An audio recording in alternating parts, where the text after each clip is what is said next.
Jane Austen. So this is, if you're new here, this is me doing a audiobook recording session, and then I edit it into an audiobook when I'm done. So, Chapter 24. The next day afforded no opportunity for the proposed examination of the mysterious apartments. It was Sunday, and the whole time between morning and afternoon service was required by the general in exercise abroad or eating cold meat at home. And great as was Catherine's curiosity, her courage was not equal to a wish of exploring them after dinner, either by the fading light of the sky between 6 and 7 o'clock, or by the yet more partial, though stronger illumination of a treacherous lamp. The day was unmarked, therefore, by anything to interest her imagination beyond the sight of a very elegant monument to the memory of Mrs. Tilney, which immediately fronted the family pew. By that her eye was instantly caught and long retained, and the perusal of the highly stained epitaph, in which every virtue was ascribed to her by the inconsolable husband, who must now have been in some way or other her destroyer, affected her even to tears.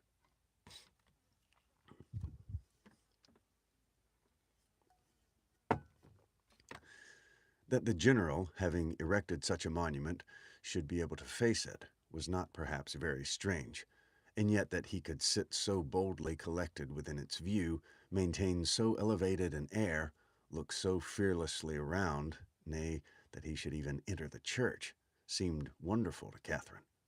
Not, however, that many instances of being equally hardened in guilt might not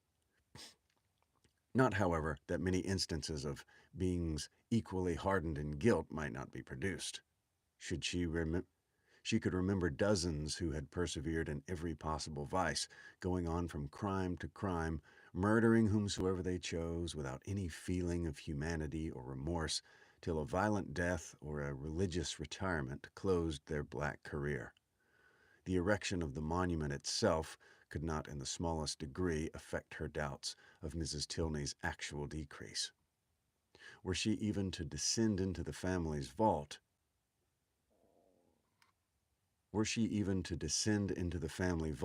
where her ashes were supposed to slumber, were she even to descend into the family vault where her ashes were supposed to slumber, were she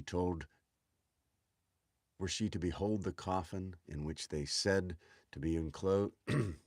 Sorry, this is a very interestingly worded sentence. Were she to behold the coffin in which they were said to be enclosed, what could it all avail in such a case? Catherine had read too much not to be perfectly aware of the ease with which a waxen figure might be introduced, and a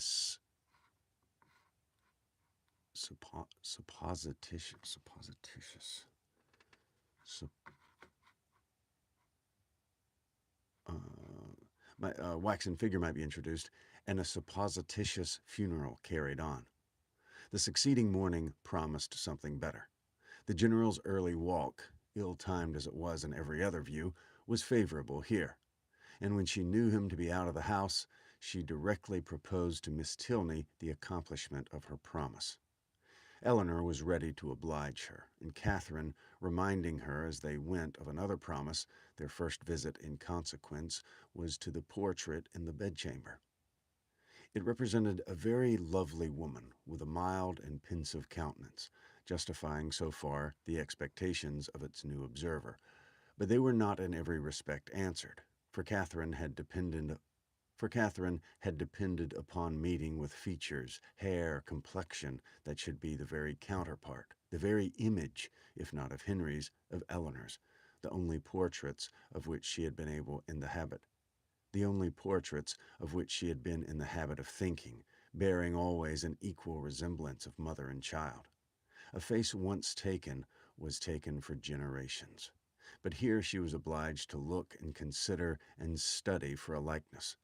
She contemplated it, however, in spite of this drawback, with much emotion, and but for a yet stronger interest would have left it unwillingly. Her agitation as they entered the great gallery was too much for any endeavor at discourse. She could only look at her companion.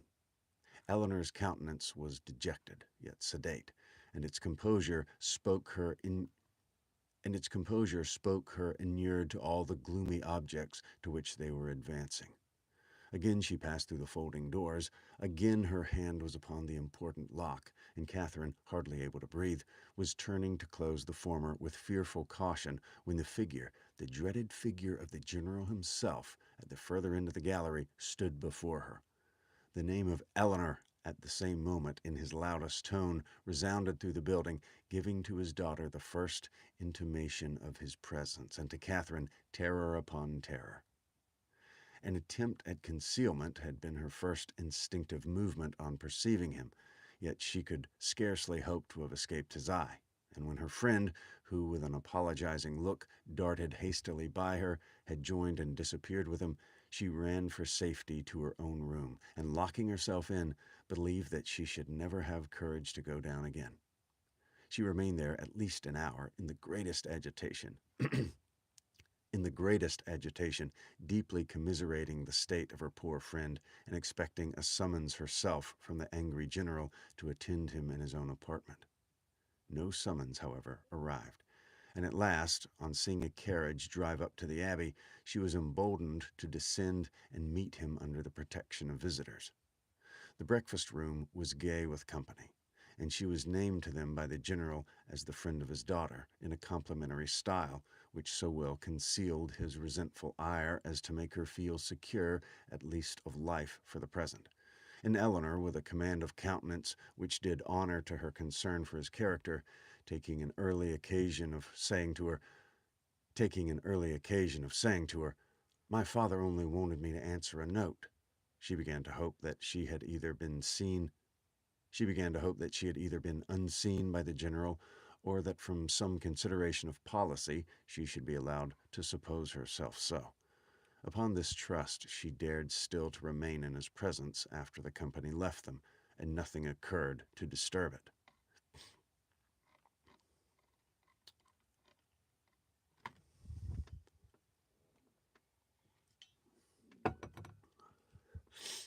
In the course of this morning's reflections, she came to a resolution of making her next attempt on the forbidden door alone. It would be much better in every respect that Eleanor should know nothing of the matter. To involve her in the danger of a second detection, to court her into an apartment which must wring her heart, could not be the office of a friend. The general's utmost anger could not be to herself what it might be to a daughter, and besides, she thought the examination itself would be more satisfactory if made without any companion. It would be impossible to explain to Eleanor the suspicions from which the other had, in all likelihood, been hitherto happily exempt, nor could she therefore in her presence search for those proofs of the general's cruelty, which, however they might have yet escaped discovery, she felt confident of somewhere drawing the line in the shape of some fragmented journal, continued to the last gasp. Of the way to the apartment she was now perfectly mistress, and as she wished to get over it before Henry's return, who was expected on the morrow, there was no time to be lost. The day was bright, her courage high. At 4 o'clock the sun was now 2 hours above the horizon, and it would be only her retiring to dress half an hour earlier than usual. It was done, and Catherine found herself alone in the gallery before the clocks had ceased to strike. It was no time for thought. She hurried on, slipped with the least possible noise through the folding doors, and without stopping to look or breathe, rushed forward to the one in question. The lock yielded to her hand, and luckily, with no sullen sound that could alarm a human being. On tiptoe she entered. The room was before her, but it was some minutes before she could advance another step. She beheld what fixed her to the spot and agitated every feature. She saw a large, well-proportioned apartment, and handsome dimity bed arranged as unoccupied with an housemaid's care, a bright bath stove, mahogany wardrobes, and neatly painted chairs on which the warm beams of a western sun gaily poured through the two sash windows. Catherine had expected to have her feelings worked, and worked they were. Astonishment and doubt first seized them, and a shortly succeeding ray of common sense added some bitter emotions of shame. She could not be she could not be mistaken as to the room, but how grossly mistaken in everything else. In Miss Tilney's meaning, in her own calculation. This apartment, to which she had given a date so ancient, a position so awful, proved to be one end of what the general's father had built. There were two other doors in the chamber, leading probably into dressing closets, but she had no inclination to open either. Would the veil in which Mrs. Tilney had they last walked, or the volume in which she had last read, remain to tell what nothing else was allowed to whisper? No. Whatever might have been the general's crimes, he had certainly too much wit to let them sue for detection. She was sick of exploring, and desired but to be safe in her own room, with her own heart only privy to its folly.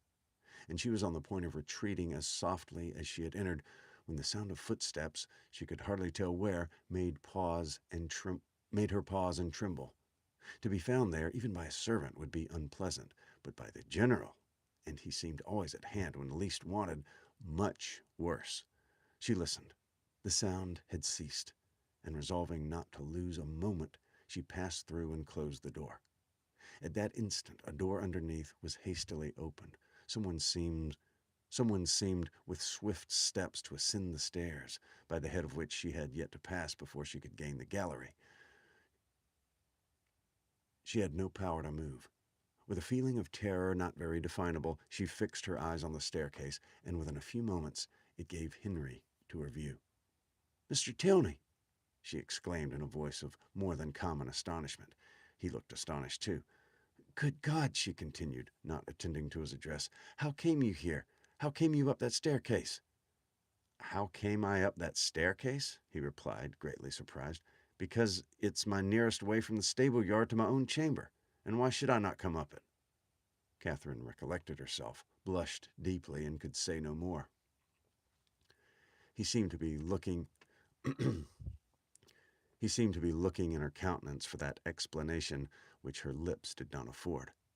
She moved on towards the gallery. "And may I not, in my turn," said he, as he pushed back the folding chairs, "ask how you came here? This passage is at least as extraordinary a road from the breakfast parlor to your apartment as that staircase can be from the stables to mine." "I have been," said Catherine, looking down, "to see your mother's room." "My mother's room? Is there anything extraordinary to be seen there?" "Is there anything extraordinary to be seen there?" "No, nothing at all. I thought you did not mean to come back till tomorrow." "I did not expect to be able to return sooner when I went away, but 3 hours ago I had the pleasure of finding nothing to detain me. You look pale. I'm afraid I alarmed you by running so fast up those stairs. Perhaps you didn't know you were aware of their leading from the offices in common use?" "You were not aware of their leading from the offices in common use?" "No, I was not. You have had a very fine day for your ride." "Yes, and does Eleanor leave you to find your way in the inns? And does Eleanor leave you to find your way into a And does Eleanor leave you to find your way into the rooms in the house by yourself?" "Oh, no. She showed me over the greatest part on Saturday, and we were coming here to these rooms, but only," drop in her voice, "your father was with us."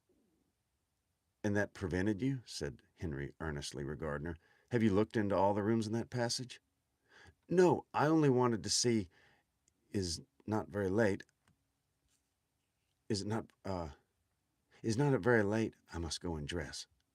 "It's only 4:15, showing his watch, and you're not now in Bath. No theatre, no rooms to prepare for. Half an hour at Northanger must be enough."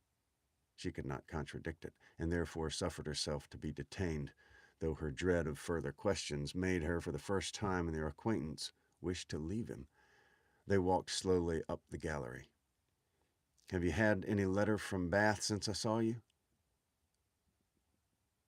No, and I'm very much surprised. Isabella promised so faithfully to write directly.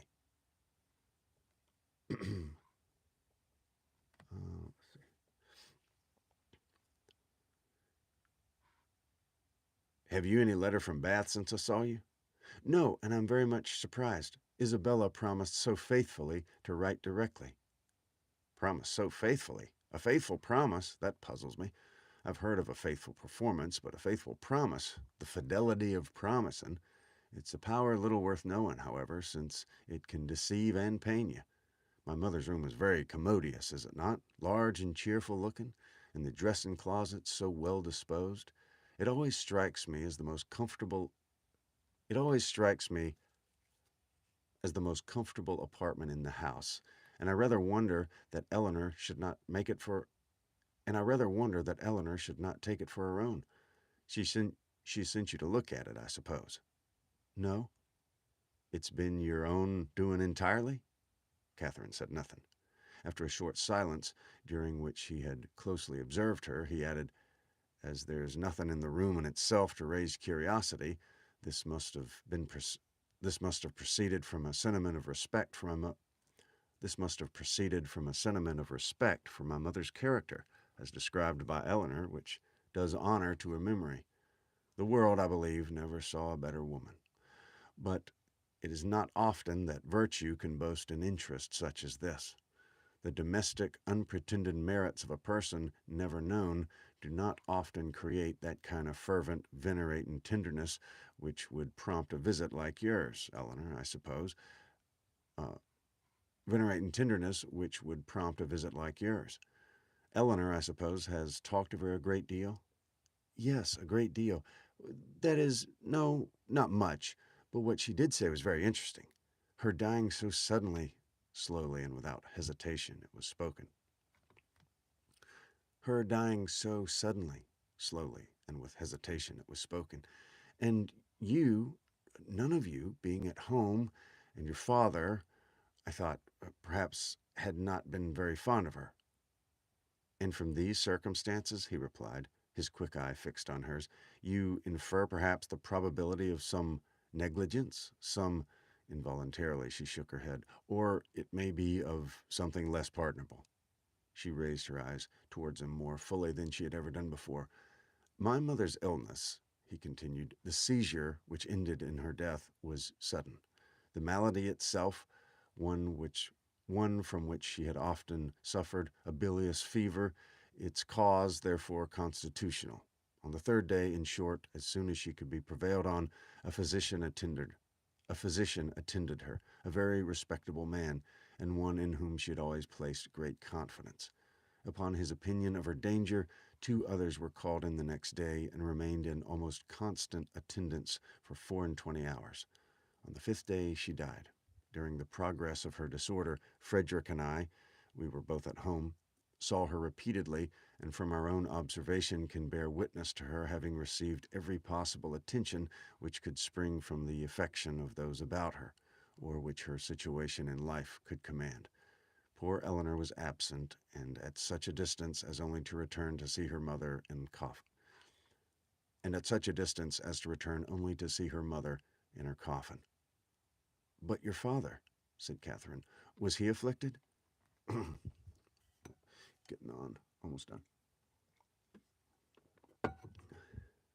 For a time, greatly so. You have erred in supposing him not attached to her. He loved her, I'm persuaded, as well as it was possible for him to. We have not all, you know, the same tenderness of disposition, and I'll not pretend to say that while she lived, she might not often have had much to bear. But though his temper injured her, his judgment never did. His value of her was sincere, and if not permanently, he was truly afflicted by her death. I'm very glad of it, said Catherine. It would have been shocking. If you under, if I understand you rightly, you had formed a surmise of such horror as I hardly have words to. You had formed a surmise of such horror as I have hardly words to. Dear Miss Morland, consider the dreadful nature of the suspicions you have entertained. What have you been judging from? Remember the country and the age in which we live. Remember that we're English, that we're Christians. Consult your own understanding, your own sense of the probable, your own observation of what is passing around you. Does our education prepare us for such atrocities? Do our laws connive at them? Could they be perpetuated without being known in a country like this, where social and literary intercourse is on such a footing, where every man is surrounded by a neighborhood of voluntary spies, and where roads and newspapers lay open everything? Dearest Miss Moreland, what ideas have you been admitting? They had reached the end of the gallery, and with tears of shame, she ran off to her own room. That was chapter 24. So, yeah, that was chapter 24. And we only have about 6 left, I think. 5, 6 or 7, something like that. So thank you very much for watching it. If you're a first timer, please do subscribe, like the video if you can, and then yeah, if you want to hear ad-free audiobooks, you can check out my Patreon, link in the description. But I'll always be posting them here on YouTube. That's the plan anyway. So thank you very much for watching, for listening, and I'll talk to you later.